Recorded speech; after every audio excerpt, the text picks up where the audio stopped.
बहुत संलीनता से उन्होंने जवाब दिया। उन्होंने कहा कि किसानी ही जो मनुष्य सभ्यता है उसका विकास करती है। अगर किसान रहेगा तो मनुष्य विकास करेगा।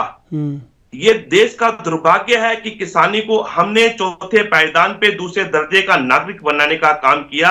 ये देश का दुर्भाग्य रहा है।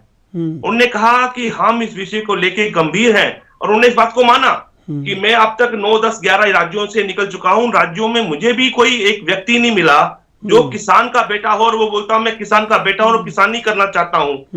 कहते हैं, उन्होंने कहा कि मैं ऐसे प्लान, ऐसे विजन लेके चल रहा हूं। एक टीम मैंने गठित कर दी है अपनी पार्टी के अंदर। स्वामीनाथन की रिपोर्ट ही नहीं, हम इस देश के अंदर इस तरीके से काम करेंगे, किसान होना एक देश के अंदर गर्व का विषय होगा।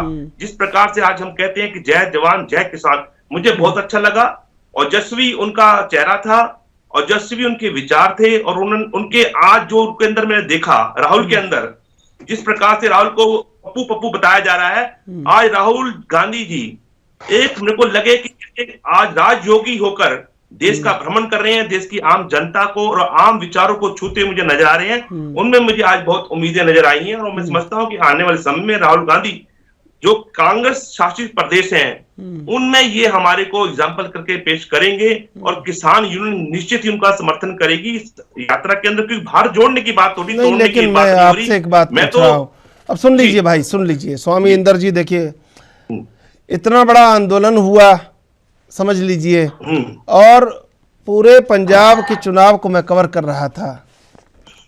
वहां पर 150 किसान संगठन अलग अलग जगहों पर अपने प्रत्याशी खड़े कर रहे थे और प्रत्याशी खड़े किए, और मैंने उन प्रत्याशियों के आंख से आंसू निकलते देखा कि कोई हमारे साथ नहीं है इस समय किसान के नाम पर। ठीक है भाई, और कोई एक उदाहरण आपके पास नहीं है कि आंदोलन के बाद पंजाब के चुनाव में कोई बड़ा किसान चेहरा चुनाव जीत के विधानसभा तक पहुंचा हो। कोई बड़ा उदाहरण, एक ऐसा उदाहरण कि भूतो न भविष्यति। सुन लीजिए भाई, सुन लीजिए, सुन लीजिए। कोई आज आप बोल रहे हैं राहुल गांधी ओजस्वी लगे, मुझे इसमें कोई दिक्कत नहीं है, लेकिन क्या हमें जो इतना आपने सहन किया उसके बाद उदाहरण प्रस्तुत करना चाहिए था? वो उदाहरण प्रस्तुत हो पाया क्या? और नहीं हो पाया तो मैं आ रहा हूँ, शुभेंदु जी आ रहा हूँ, एक बार बस पूछ के, और नहीं हो पाया तो क्या बड़ी वजह है कि भाई क्यों नहीं हो पाया? आप आंदोलन से निकले थे, उसके बाद कहीं ना कहीं किसान संघ चुनाव लड़ रहा था पूरा इंटीग्रेटेड होके, बावजूद इसके कहीं आपका कोई चेहरा वहाँ निकल के नहीं आता है, क्यों?